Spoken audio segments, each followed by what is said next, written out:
Welcome to Death and Aliens, an in-depth look at horror and sci-fi TV from two friends who vaguely know what they're doing. I'm MK. And I'm Courtney. And Courtney, how are you? I'm well.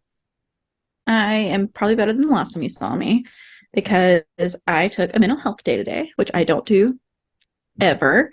But I have 3 days, well, now 2 days left of sick days before the end of the year. And so they're going to come when they come now at this point because I don't have any rollover. So I slept in. I didn't go to work, which was great. That was my favorite part.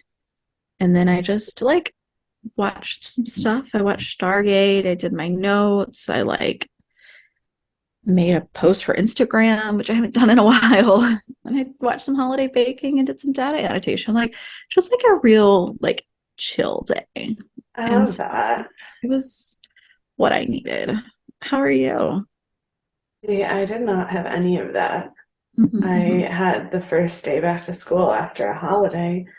Um, so the first day back to school after a holiday is already awful, but then we also had an assembly in the middle of the day, so the day was weird. Yeah. Um, so at one point, I had a kid just straight up reach into my chip bag to take a chip to think he was getting away with something funny by sneaking food, like of my personal lunch food. And I was like, what the Children. fuck kind of Twilight Zone am I living in right now? Yeah. It was so lucky that it was my last class of the day because I was gonna just straight up kill someone. That's fair. That's a Um, fair reaction. and my entire eighth grade class once again did not do their homework. Um,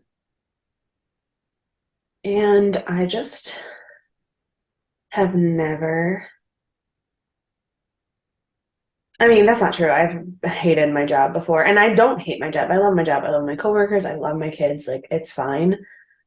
But I have never been just so done with a school year before. And we're Yeah. not even a third of the way through it. Man. So, Yeah. That's how I feel about my job. But there's no end in sight ever. but I mean, and one of my friends was telling me that today that he is not just thinking about leaving his job, he's thinking about getting a whole new career because that's how much he hates his job. And I'm just like, man, Look, something is in the air right now because I think we are all there. Like, bro, I feel that. Like, feel that. and So, I was like, what would you want to do? And he goes, that's the problem. I have no idea. And I go, cool, cool. At least I'm working on a backup. yeah, people keep asking me. I'm like, literally anything else I'm qualified to do. Like, Well, and anything. that's the thing is, I don't necessarily want to do things I'm qualified to do. I just want to do something that doesn't drain me. Yeah, I like don't, that's I don't, also, I don't even know what that is.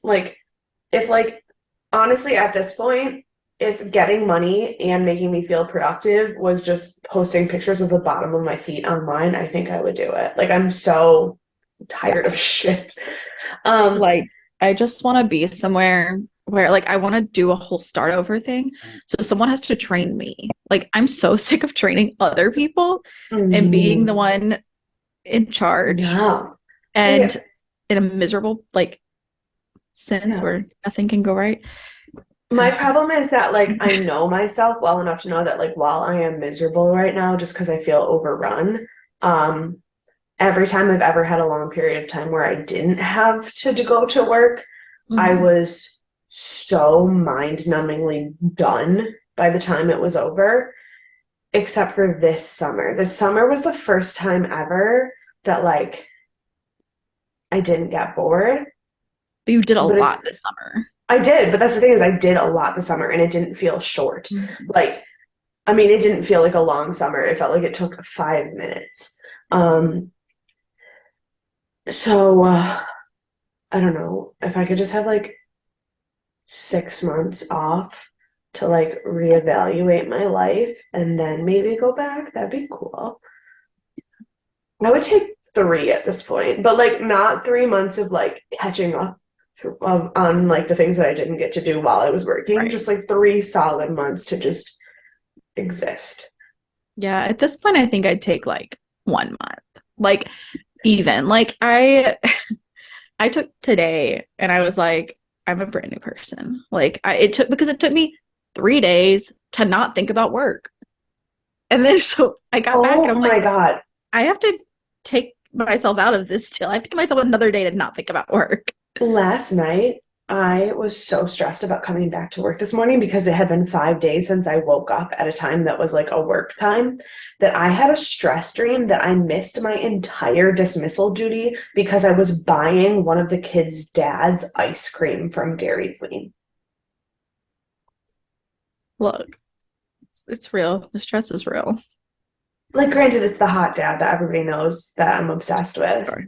But like, I literally had a dream about buying him ice cream from Dairy Queen and missing my entire dismissal duty. Sounds like it tracks. Totally tracks. Oh my God. I woke up this morning and was like, what the fuck is happening? Yep. Um, so that's where I'm at. And I think what would really help me, other than that month off of work, is just like a nice chunk of spiritual guidance. Well, I'm here for you. It's what I'm here for. Everything is on fire, but everyone I love is doing beautiful things and trying to make life worth living. And I know I don't have to believe in everything. I am so sorry, but I believe in that. Nikita Gill, I cannot stop laughing at your reaction. Sorry, I had literally just taken a sip of wine and then you just, without like any preamble, were like, everything is on fire. And I almost spit the wine all over my computer. That was about to be an electrical mishap. The quote itself is beautiful, and I'm glad we got to where we got in the end, but I was taken off guard, all the way off guard. When I picked this quote, it was not under the guise that you were going to take a huge sip of wine as I was speaking. So I was unprepared for your reaction. Oh man. I also wonder how unprepared you were for the season finale of season 4 of Stargate. 0%. Negative. I was like negative 10% prepared. Like, I don't even know. I don't know who these people are.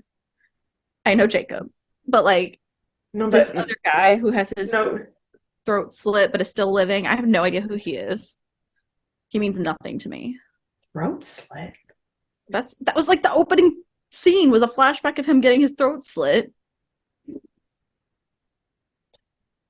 Yeah, it was like in the flashback.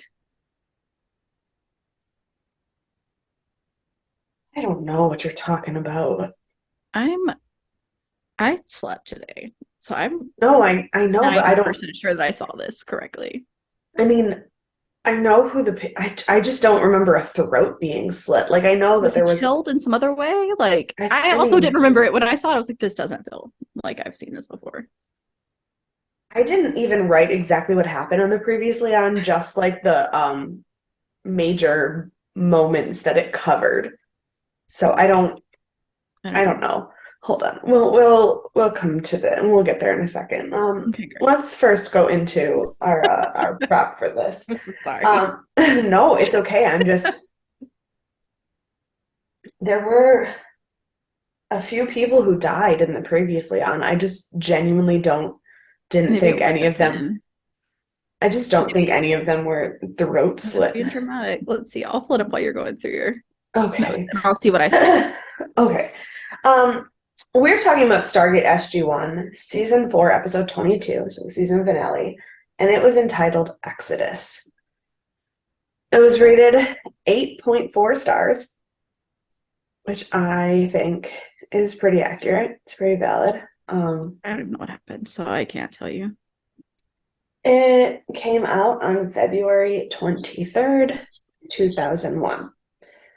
Um, the same #1 movie as last week. And the top song was Stutter by Joe. Just Joe. Just Joe. I don't know who that is. It's not real. I don't remember that song existing. I didn't look it up to see what it was, but So I now not only don't know what's going on in this episode, I also don't know what's happening in real life at this time. Okay, great. Did you rewatch the previously It on? did. I think it must have been whenever he got like entered by the little Goa'uld because it's just Oh, blood on his throat. And so oh, okay. you didn't actually see his throat get slit. There was just a slit Oh, in his throat with blood, and because it of was the like, yeah. And I was like, what happened? Did he not die from this? But then, like now thinking, I realized like Tok'ra were different than the Goa'ulds, yes. but it looked daunting. Okay, that makes more sense because I know the things that happen, and I was like, I just okay. Um, on this day, I have two news items. One is, I guess, technically more important, but I have less to say about it. Um, um, on this day, Colin Powell announced that there were no weapons of mass destruction in Iraq. Um, of course, then like 3 months later, he said, "LOL, JK, there definitely are." I So mean, government in a nutshell, it's fine. right. But the news that I care more about, even though it's I guess technically less important, is that on this day, Keith Urban got his very first number one single. And that song we have talked about on the podcast before because it is There But for the Grace of God. Mm-hmm. Yep. Yep. So Definitely very more important. That is definitely definitely more more important. important. Yes. Can confirm. Keith, Keith Urban smells very good. You've met him? Yeah. Well, by met, I mean we went to a concert and he came down through the audience to like sing, and my siblings and I all like formed a shield and pushed my mom to the front because Mm. she loves him and is obsessed with him, and so she got close enough to touch him, and I didn't, but I got a whiff of his cologne as he went by, and I was like, wow, he And he smells still smelled good while he was very. performing. That's good. Yeah, Yeah, he's he a smelled relationship. good while running through the audience and performing in a summer Mm-hmm. concert. So Mm-hmm. like 10 out of 10 would recommend a sniff of that. Um, Sure. which is the weirdest sentence I've ever said. Oh, Is it? Is it though? probably not. This episode was directed by David Wary Smith and written by Joseph Malozzi and Paul Mully, so those are not new. Um, our Not super editor, recent though either. no, well, Malozzi and Mully have been writing a lot this season, but Mm. David Wary Smith has not been around Yeah. for a little bit. Um, Editing, we do have someone new though. Our editor for this episode is Kevin Willis, not the basketball star, because that was confusing when I tried to Google him because there's an NBA player named Kevin Willis, and that is Great. apparently much more relevant on the internet. It's true, but Um, they're wrong. yeah, no, I agree. Mm-hmm. Um, he's known for Paycheck, The Chronicles of Riddick, and Stargate. He has actually been on board with Stargate since season one as an assistant editor, but this was the first episode that he was in charge of everything. Mm-hmm. And I really could not find him online at all. So, yeah. Chilling. The guest star, on the other hand, I had to go back and make sure I hadn't already talked about him. And then once I like was reading more about his bio, I was like, no, I definitely haven't talked about him because I have literally half a page written down about him. um, because our guest star is Peter Wingfield, who plays Tanith slash Hedron or Hebron. We did not talk about him in the first episode he was in because that was also the first episode that Shaunok was in. So she was the guest star that we talked about in that episode. And which one was she again? She was Teal'c's ex-girlfriend, who was the Jaffa who came back because she had convinced them herself that she had trained her Goa'uld symbiote to be good. Mm. Mm-hmm, Yes. mm-hmm. Yeah. So that is what you were missing in this previously on Mm. was that whole episode and the interactions there, Yeah. which When was was season this four. episode? Season four, episode 4. Okay, so it was the season, just It was a season. It was just really far early. back. Really Yeah. far back. Okay. So Peter Wingfield is known for Highlander X2 and Highlander Endgame. But he was born in Cardiff, which he does have a very Welsh face, so that's not surprising to me at all. And he went to St. Bart's, which, if you don't know anything about British culture, that's like the best American school in England. And he quit just before graduating to become an actor. Good for him. Um, he worked for about 15 years doing acting before he then quit acting in 2015 to finish med school at the University of Vermont and USC. And he is now a full-time anesthesiologist. You should have for sure been at Johns Hopkins. Yeah, no, I don't know. He works in Southern California. I mean, I'm happy for him, whatever. But like after Um, leaving St. Bart's, acting for 15 years, like just jump back into Johns Hopkins. You got the money, you probably got the skills. Just do it. well, his wife is still working in Hollywood. She is a makeup artist in the industry, That so I probably is think why. working in Southern California is probably better for him. But he's a full-time anesthesiologist. He's board certified. He did his thing. Um, but on Love it. top of also being like hella smart and a doctor and an actor, he also ran the London Marathon in 3 hours and 8 minutes. He runs a charity called Project Eden, which supports getting money to other children charities like UNICEF and like different children's Oh, hospitals. Um, he is a former national trampoline champion athlete. I'm sorry. He I have no idea what's happening right now. he represented Wales in a national pole vaulting competition. And he has an advanced certificate in level 3 stage fighting. Sure. Yeah. Right. Yeah. Like Good. I don't know if he ever just didn't do something, is Yeah. what that feels like. He was like, oh sure, I'll try. He was like that guy that was like, oh sure, I'll try that once and then was the best at it every single Yeah. fucking time. See, I feel like that's me, except I'm not the best at it. Like, I'm definitely the one that's like, yeah, I'll try that one time. Yeah, I'll do that tomorrow. And then I'm like, I don't know what's happening. I'm Yeah, gonna be no, now. he has that same attitude, but then he's like accidentally good at everything. Yeah, that's rude. It But is like good for rude. him. Right. And he's like not super unattractive either.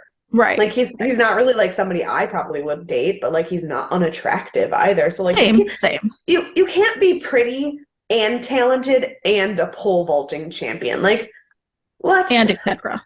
Like, And run a children's hospital charity. yeah. Yeah. I'm gonna quit my job and go to med school. Are you gonna then quit med school to go to acting? Yes. Perfect. Let's do it. But then 15 years later I'll go back. Maybe make it 20. I'm In a not quite different as country, talented but as this in guy. a different country. Yeah.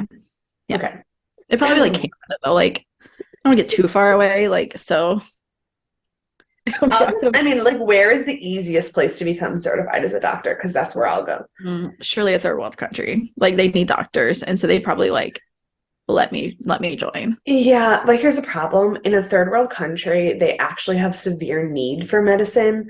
Mhm. It's not like for funsies, and Right. I don't know that I have the stomach for the kind of medical help they're gonna Oh, I need. don't think I would do well as a doctor in a third world country. But the easiest place to probably become a doctor, I feel like, would be that because they are in desperate need. And so, like, as long Yeah. as I had training, they would probably let me come join. I mean, they let people like do like world aid, like humanitarian trips, and Yeah, they're not like qualified for anything. right. So I'd I for sure. mean, I mean, I'm sure she's a lovely person and I've heard wonderful things, but like at one point Angelina Jolie was like the Red Cross humanitarian aid Mhm. spokesperson for the entirety of Africa. So like it can't be that hard. Sure. Yeah. So, like, I probably could do it. Maybe not well, but I could. Right. Yeah. So we start this episode as we do at the end of seasons. What happened here? Sorry, my pen bag just like got super kind of tied up. Um, as we do with most final episodes of a season, we start with a very lengthy previously on that tells you all of the things from this season that are necessary to know to watch this episode. I felt like I'd And never seen any of them before, um, except Tilk's dad died. That was the one I do. yeah, so we see when Tanith betrayed Shannock in season 4, episode 4, and Teal'c tried to communicate with Jaffa and it didn't work, and all of that fun stuff. We saw the mid-season episode where Apophis destroyed Harrower's fleet and took Mhm. over while Jacob was out doing something they were in the Tote One Gold spaceship when they had the Well, they were hidden in the minefield. That yes, one? that one when they're hidden in the minefield, yeah. And then we see the death of Cronus, which is last episode. That one I Um, remembered. good. Um, but so after that very long previously, we start on the Tok'ra homeworld, where they have received word that a mothership is in orbit of the planet, which Tanith finds concerning, but no one else seems to be nervous about it. And he's like, "What is happening?" And they're like, "Oh no, we're not evacuating. We've been waiting for it."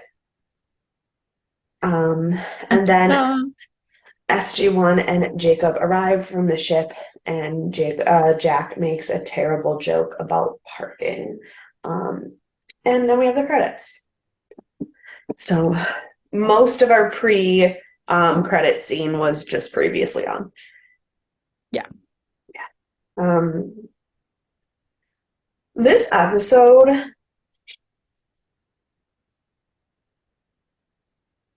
it felt like it jumped around. Like when I was watching it, it didn't feel like it was jumping around a lot, but like I feel like there's a lot happening in Oh, this I kind of felt episode. like it was jumping a bit, and I don't Um, know that I kept up well with it as a warning. Perfect. I don't know how to speak English, apparently. Right.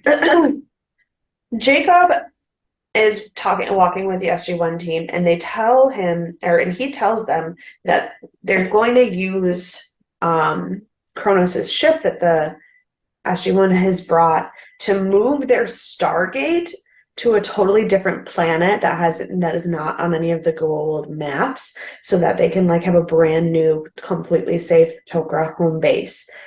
And he also says that they've been deliberately feeding Tanith like false information so that he relays to Apophis the wrong thing, and they aren't going to take him with them to their new safe planet.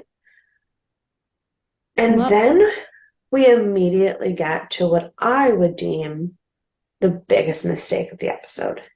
it. Great. Because Jacob is like, "Yeah, we have this plan, just wait and see. We're not going to take him." And they all walk into the High Council room and immediately tell him top to bottom the plan. Well, that is how it goes usually. That's the rule. When you have a dastardly plan, you have to then tell everyone what it is before you do it. So at the High Council table, they all inform Tanith that Cronus is dead, they stole his ship, and that they've known he was a spy since the literal jump. They've been deliberately lying to him, and now he's arrested. Yeah. Tanith threatens Teal'c like very aggressively, and then right before he gets detained. So, and And then Elk's reaction and this smile that he has on his face when he threatens him back, basically, is the most terrifying thing I've ever seen in my life. oh yeah, no, Teal'c is like not a safe person in this episode at No. all. Um, Teal'c then goes to see Tanith and deliver the sentence that the High Council has come up with, which is extraction from the host and being left behind to rot, which is like Yeah. way worse than death. Mhm. Um, and Tanith gets like feisty, and he's like, "Oh, like you want to kill me though? You want to like get revenge for what I did to Shaunok? Like you wouldn't be a real warrior if you didn't kill me." And Teal'c's like, "Just so you know, everything that you did, like everything that you said, and all of your inability to realize you were being manipulated, led to us being this much closer to the downfall of Apophis and all of these other like uh system lords dying, and like you are at fault, and so even if you survived this, there would be no forgiveness for you." And Then he says that Tanith says that at least those system lords died with honor, unlike Shanak. And I literally paused it and I said to my mom, all right, let's talk about this for a second. Would you consider any of those system lords' death to be more honorable than Shanak? And I think some of them were, but not all of them. So the first one they talked about was, he said, Sokar, Seth, Harrower, Hathor, and Kronos. Those are the 5 that he mentions. Sokar, he got blown up in a battle with another Goa'uld in a spaceship and like totally annihilated. I guess in Goa'uld terms, that is honor. Sure. Fall to the death. Great. Great. Harrower also died in battle with Apophis with his whole fleet exploded. Fought to the death. Fine. Mm-hmm. Now we get to the other 3. Seth, I genuinely don't remember how he died, but it had something to do with the FBI and a cult on Earth, so probably not what anyone would consider honorable. Yeah, I also do not remember, as I'm sure you're shocked to hear. But I, like, as you're saying, like, as a cult leader, all I can picture is like if Jared Leto got caught and died. And like there is no way on anyone's earth, Goa'uld or ours, that that's an honorable death. No. He's been hiding away, like brainwashing people. Like, that's it. Yeah. Yeah, he has no power. He's been hiding on Earth away from, like, he literally, like you said, hiding away for however many centuries, literally pretending to be human, to not have to be a part of the system lords. Right. And it's not like he has conquered the whole planet. He's got like 15 people in his cult. Yeah. Yeah. Then Hathor got tricked by Jack and knocked backwards over a railing into cryogenic frost and died screaming. Gonna go out on a limb and say no honor there. No. If Jack's the one that tricks you, first of all, no shame. No, nothing against you, Jack. But like, if Jack is the one that tricks you by logic, not by force, but by logic, it's done. Guaranteed not honorable. Yeah. And then there's Kronos, who, while he may have been battling, he was technically shot in the back by a robot. And who was supposed to be all-knowing had no idea he'd captured the wrong SG. Like, yeah, he kept a robot prisoner instead of a real person, and then got murdered by it. Right. So, 2 out of 5. 2 out of 5 is not a winning record. So Teal'c just goes, nice try, not gonna kill you. No one thinks you're better off alive. I'm out. Facts. Then we go to Jacob and Jack, and the Tok'ra are loading the ship, and Jacob is telling Jack that SGC cannot handle the ship. And Jack's like, don't scratch the ship. I've got scientists waiting to work on it. And Jacob's like, remember how you tried to retrofit a death glider and then ended up like being slingshot around Jupiter? How about you don't mess with this technology? And Jack's like, what? Let me just give it to the Tok'ra. And Jacob's like, this is not Selmach talking. This is me talking. You can't do this. You don't know enough. You will hurt someone. And like, we're working together. It's not like you're just giving up all of this technology to someone that you're just like kind of on good terms with. Like, you're working together. In Jack's mind, they're only kind of on good terms with the Tok'ra because the Tok'ra don't tell them things. Jack is very anti-Tok'ra. Yes, that is fair. And I think Jacob is literally the only person in the Tok'ra that he trusts at all, and it's because he trusted him before. Right. Yeah. But then also he's like, all you guys, and Jack is like, well, the Tok'ra don't do shit. You send out your spies, you gather your information, and then you don't do anything. You sometimes ask us for help to blow things up, but you don't actually do anything. And Jacob's like, because all you do is go out there, blow things up, cause rifts in power, make more people take over those holes in the power, create more chaos and more power, and screw everyone else who's out here fighting. Yep. Which is like not super inaccurate, but And chat just goes, but at least we're doing something. But I also feel like that, in a nutshell, is the American military philosophy. Like, we don't have a solution, but we're gonna do something we're anyway. gonna do something, yeah. And then hopefully we find our way into the right answer. Who's to say? I mean, and while there are some things that I think it is great to just jump right in and find the answer as you go, like writing an essay.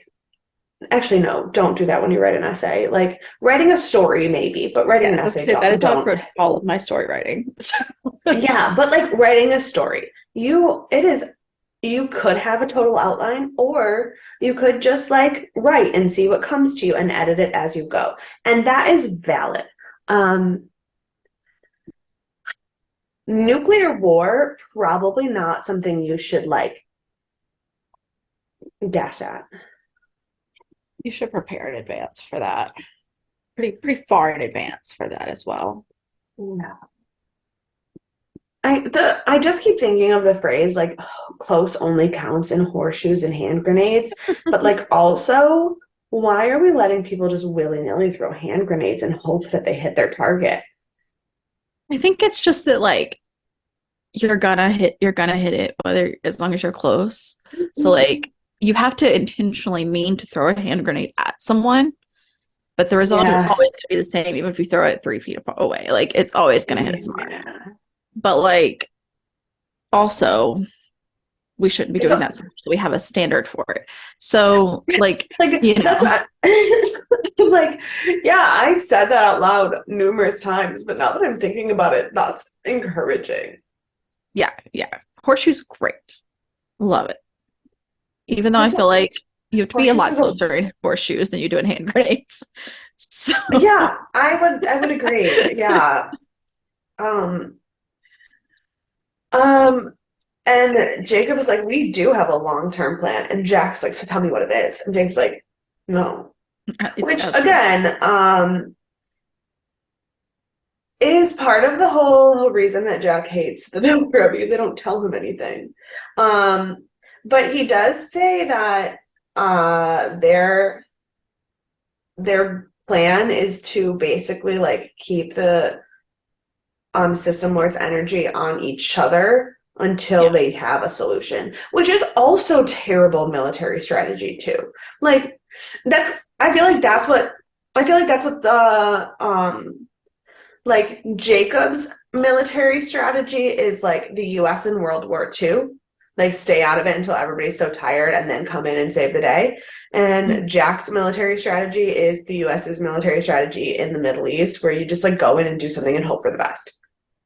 Yeah, and like I can agree to an extent that like let them be for a minute, but also like once one system lord kills the other system lord, like now they're twice as big. Like why not take Yes, them out? which Like is exactly what he said was bad about Jack's right, plan.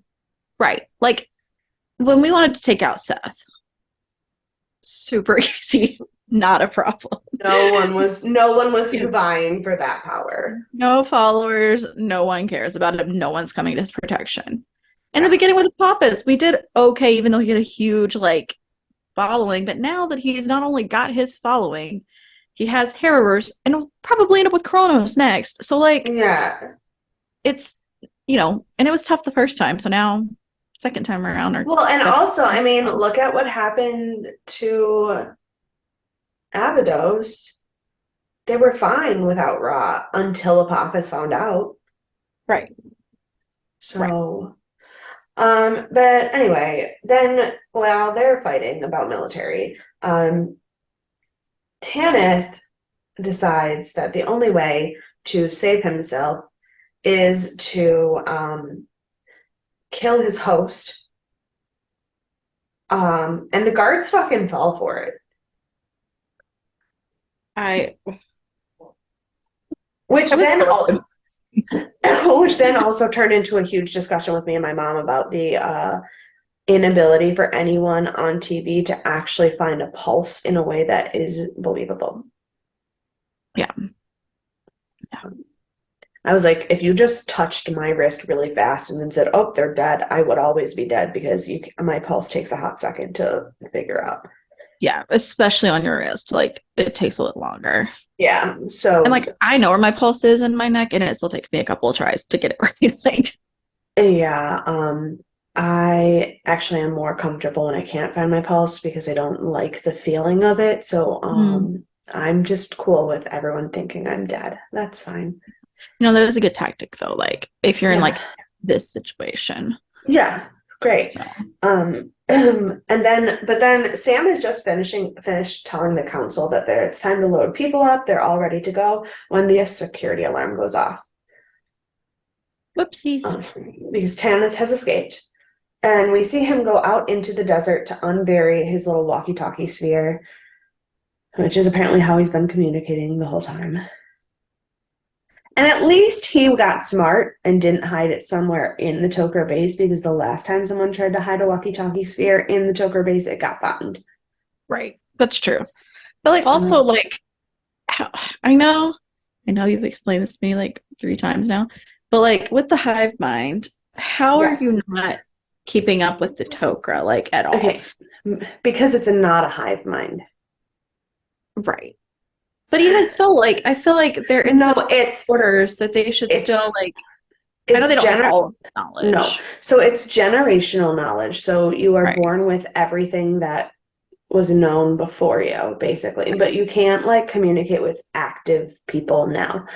But can you not Also, have like a sensation like, sometimes Sam can like feel that things are nearby or Tilt can feel things are nearby because of well, they who they can are. they can sense other symbiotes and stuff, but like it's Not not since like evil, like good versus evil. no. Everyone knew that he was evil, though. They were just pretending. That's true. But he didn't know that they knew. No, because I think he's he's probably dumb, just like dumb. Yeah, I was gonna stupid, say, I think he's probably just dumb though. Cause like just I stupid. feel like if Yeah, everyone knows except you, you've probably figured something out. Like, yeah. No, because he thought he was his. It was hubris. He thought he had pulled one mhm, over on them, so he didn't even think for a second that they had figured him that's out. true. That's true. Um, So then SG-1 goes out in the desert to try to find Tanith, and Teal'c is like 100% sure that he's there in the desert. They're like, he didn't leave the planet. He's out here. And he And is like Jack's, almost 100. yeah, and Jack's like, yeah, but he's gonna like die out here in the desert. And he's like, that's not how golds work. Which, to be fair, is true. It's true, Um, yeah. and so then Jack goes back inside the base, and Daniel's like, "Where's Teal'c?" And Jack's like, "I don't know. He's not gonna give up. He can't get his shit together. It's a Jaffa revenge thing." Yeah. But then one of the Toker operatives that's hidden in Apophis's ranks lets Jacob know that Tanith has given Apophis their real location and he's assembling an attack fleet. Um, so Jacob and Sam have come up with a plan to take out the entire fleet. And this plan involves blowing up Voresh's sun. So first they're going to send all the people off the planet in with the gate rather than on the ship. Then they're going to dial the black hole and toss the gate into the sun to absorb some of the mass, and then bam, supernova. Yeah. Whenever they were like, we're gonna go to this planet's crazy idea. It's the one that had the black hole. I was like, have you all lost your minds? What is your plan? What happens when everything goes wrong? Everyone dies.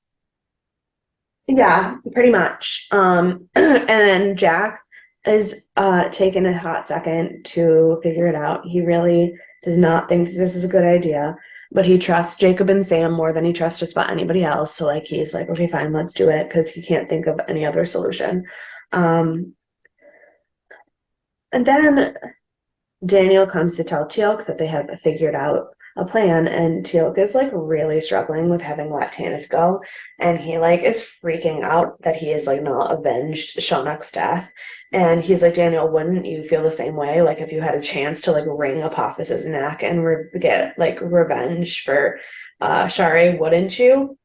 And Daniel's like, I mean, I've thought about it, sure, but probably not. No, that feels not the correct thing to do. I don't know. Daniel's very emotional. Daniel is I very don't know if I emotional. believe it. Daniel is very emotional, but even when he's made really emotional decisions, he's always somehow come around, whether it was like someone else calming him down or him like They, find or like him finding information. He like yeah. does always get there in the end. Um Sometimes I think it's on accident, though. Like, sure. I do. But he tends to be emotional but also rational. So like he feels more like an Aquarius. I don't know. But Sometimes I worry. yeah, no, but like he's an Aquarius where like he's gonna lead with his emotions, but at the end of the day, like he is gonna make the right decision. Sam is a Virgo, 100%. No Um, question. Jack is a Sagittarius. Mm-hmm. I was gonna But say, what's Tia, the Hufflepuff equivalent of the team? It's but Sagittarius here. but Teal'c is a fucking Scorpio. And Very rational, but very passionate when he there is needs there is nothing you can do to calm a Scorpio down ever. 100%. As a Scorpio, that is 100% accurate. Um, so despite Daniel being like, maybe we don't, Teal'c is not phased by that, and he says, "I will not let Tanith get away again." Okay. Like, Also, I get just to sprinkle it. in some controversy here on the way he feels about this woman, that's not his wife. Yeah, yeah. She's a very passionate In case we forgot, ex-girlfriend, not his dead wife. Not actually, no, his wife's not even dead. She's just person. Like, like, she's moved on. yeah. She's remarried. Anyway, We care very deeply for the people we love, whether we still know them or not. We love everyone that deeply. is a lot. It is. It is. I can tell you. Um, yeah, there is the leader of the team. So Jack is a Sagittarius for sure. The leader of the team in Atlantis, 100% Aries. I That agree is with every, terrifying. I agree with every decision he makes. I'm like, no, that's what I would do too.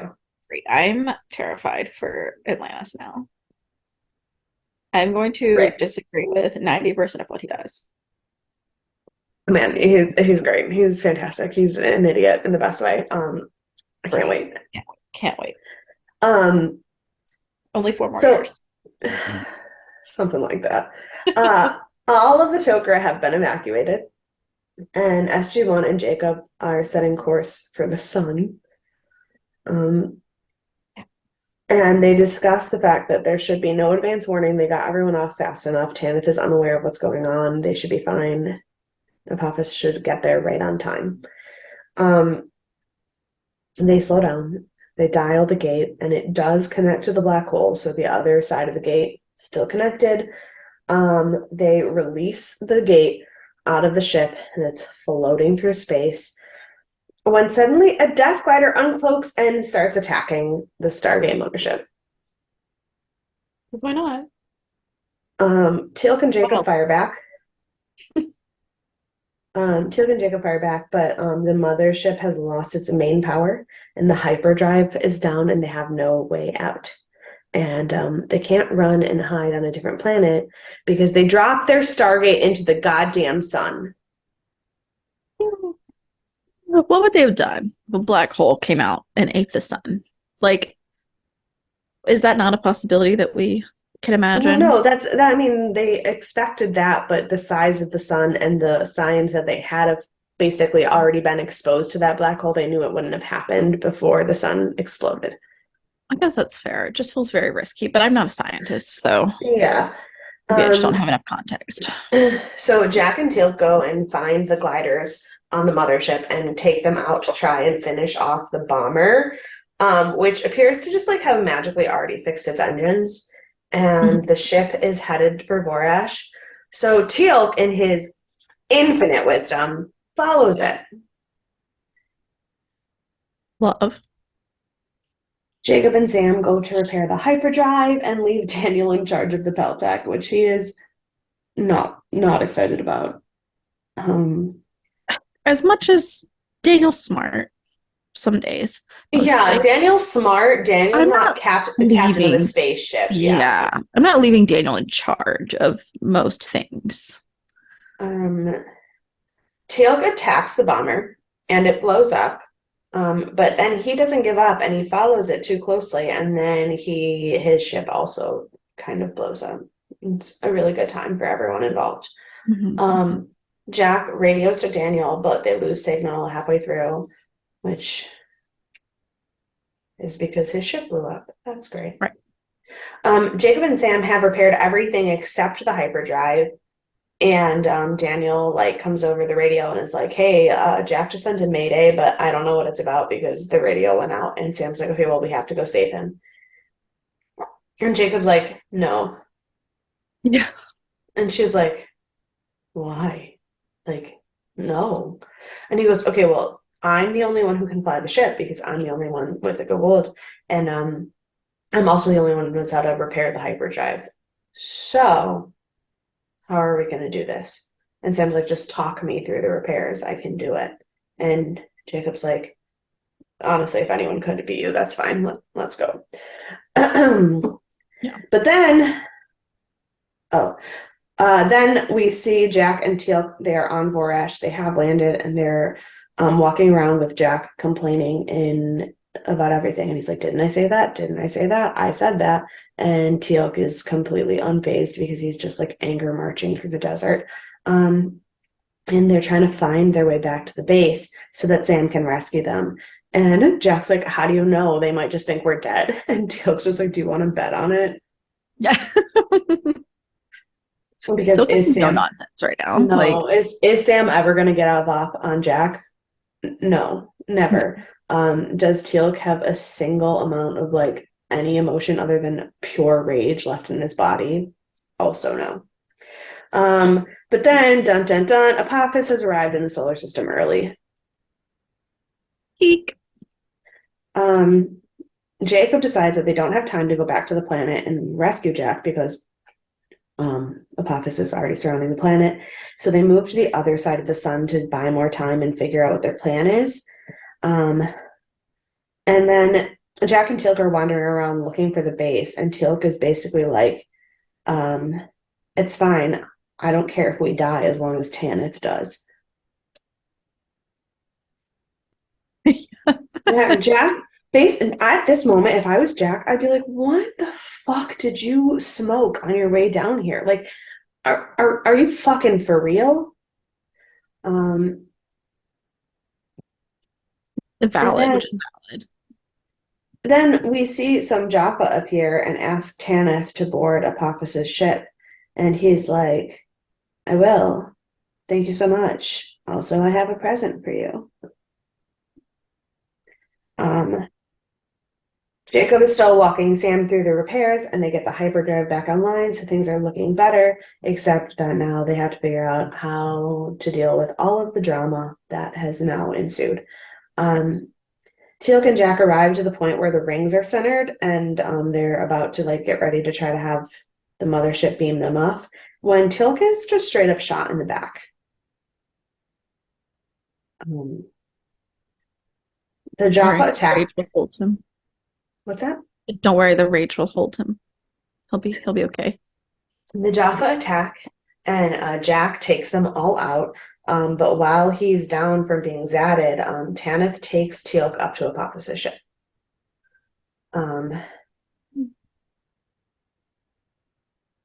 and while all of this happens, the Stargate enters the sun, and the supernova is like less than 10 minutes away.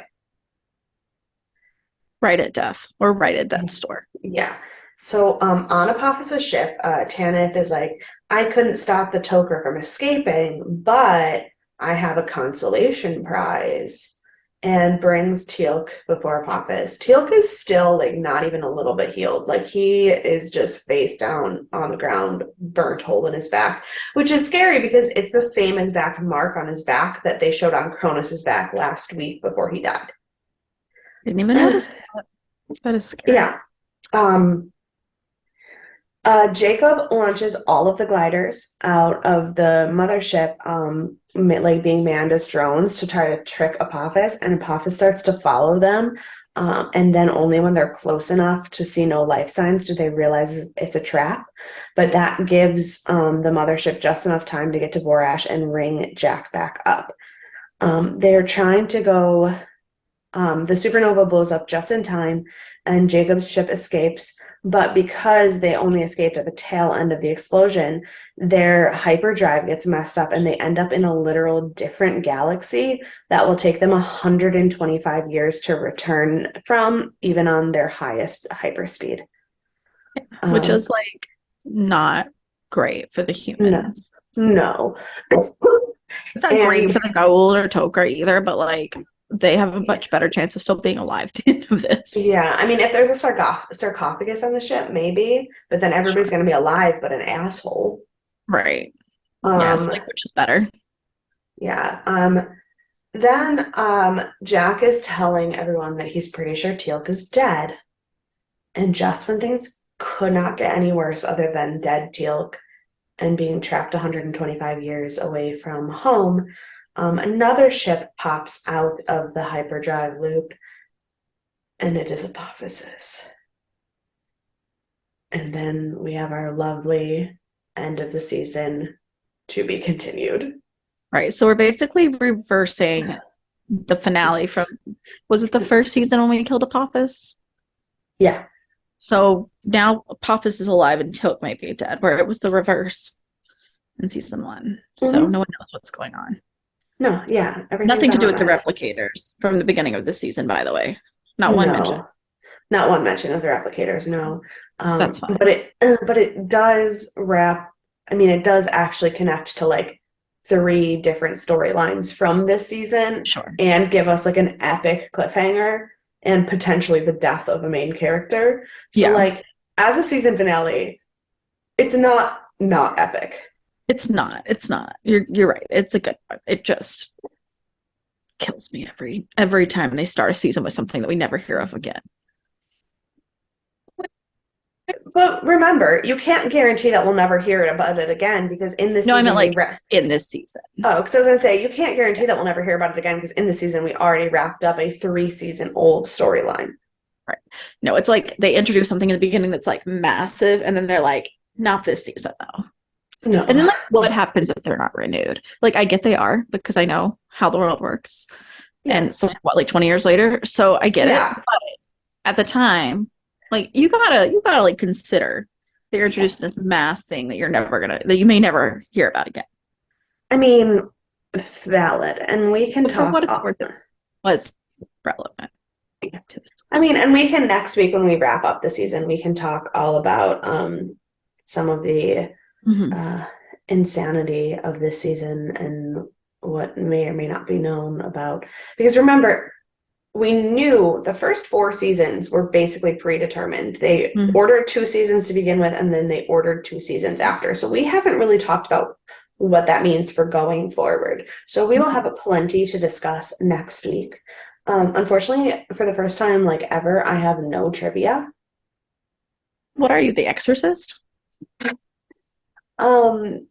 So let's just get right into it. Who do you want to punch? Tanith. Obviously, there really isn't a better option. But Teal'c Sure. is an idiot whose blind rage may have caused his ultimate demise. So like, because even if he's not dead yet, he's dying alone with Apophis, who will not give him time to heal. Yeah. So things are not looking too good. Not and it's great. entirely his own fault. Well, So while Tanith is, yes, an asshole, the bad guy, the worst, um, I think Teal'c also deserves a That's fair. punch. That's fair. Um, how about your MVP? Jacob. I feel like he's the Oh, only one that kind of like was stable through the whole thing. Like everyone yeah. had all these like crazy ideas, and he's like, "This is all great. None of it's reasonable." Like he's like, "We're gonna do this so that everyone survives, or most people survive. Your plan means everyone might get blown up." And so he really Yeah, only balled into stuff that like really had a better chance and made more sense. So he was very yeah. logical. I love it. I'm gonna go with Daniel, because I knew you were gonna go with Jacob because that is really the only correct answer. But but Daniel, obviously he had the really beautiful moment where he tried to tell Teal'c that like that revenge is not gonna help you feel better. And then also he had one of my favorite I think he's moments wrong. where, I mean, maybe because you're also a Scorpio. Yeah. But my Daniel's also an Aquarius, so it just makes sense to me. But There's nothing. then What does Taylor Swift say? Something I like better than revenge. What is it? What's the song? yes, Yeah, yes, I get it. I feel it. you're But correct. continue.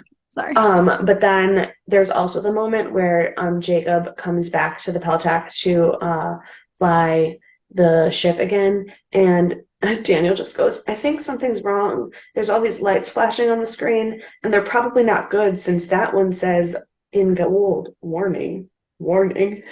And I was Yeah, just like, Daniel, that tracks. That and I was like, great but to be deduction. honest, in that situation, I would probably react exactly the same way Daniel did. And I was like, perfect. Yes. Yep. So that is why I chose him for that. Um, so yeah, we finished another Okay. season. Oh, you have more to say. I You have have more more to to say. say. Oh, Just specifically okay. about this episode. I'm not getting crazy about the season. Yeah. Um, as as annoyed as I always get about the finale not connecting to the actual season it's in, I do appreciate that at least it was a Apophis, so it feels like Yeah. overarching seasonally. Yeah. And so it was okay. And it's always, it always makes me feel like we're going to get a little bit closer to actually getting rid of him and getting someone new. Okay. So my prediction is that like maybe he dies this time. Who knows? Maybe he dies. And also I'm very nervous about Tilk because I think the past like 7 episodes, you've been like, remember, it's sci-fi, and so people could die and may not come back. And now that Tilk's like in a really precarious position, I'm very concerned. And I know that Christopher Judge will be back, and I do believe Tilk will be back, but I'm just like extra nervous. Oh. So I don't know what's Um, gonna happen.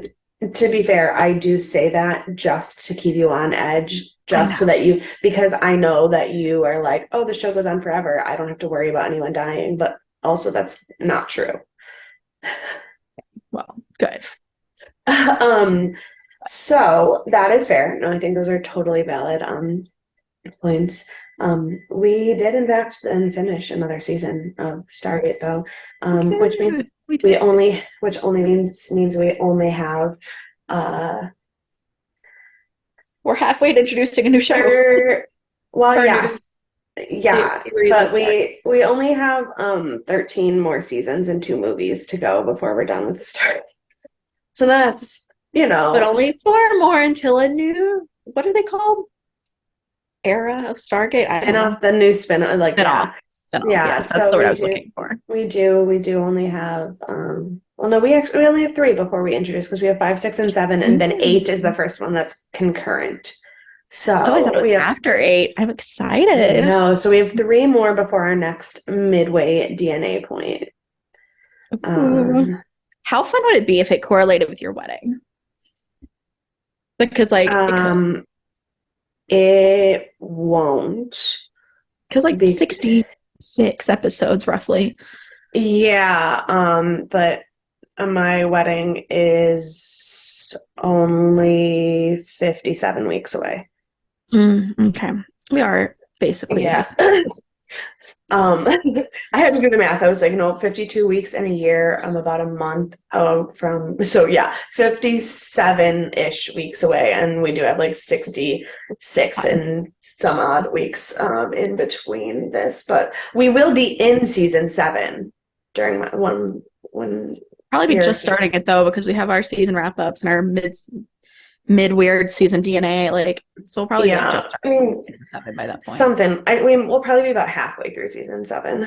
I could do the math, but not on air because that feels so not worth it.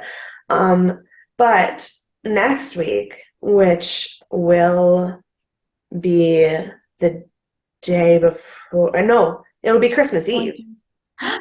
Merry Next Christmas week, Eve. next week when we do our season 4 wrap up, it will be Christmas Eve. Today, right now, when you guys see this, it's the 17th. So we will give you a nice season 4 Christmas bonus, and we will see you this Thursday for our Exorcist wrap up. So that will be exciting. We like when things kind of end together. Yeah. It makes our lives easier. I have so many things for you. So I have my own like post Christmas surprises. So stay tuned after Christmas still. Perfect. I I know we're recording a bunch of episodes early so that we don't have to record during the actual holidays. 4 days Which ago was means, Thanksgiving, and I have no idea of sense of time anymore. Like, yeah, no, literally, it was Thanksgiving 4 days ago, and this episode comes out, or no, and this episode is halfway to Christmas. I don't even know who I yeah. am. But I do know that if you have anything that you want to talk to us about, you can do that by emailing us at deathandaliens@gmail.com or by following us on all of the social media at Death and Aliens. You can follow me everywhere at EMKAY_superstar. And you can find me at CECloud13. And we will see you Thursday for our Exorcist wrap up. Bye.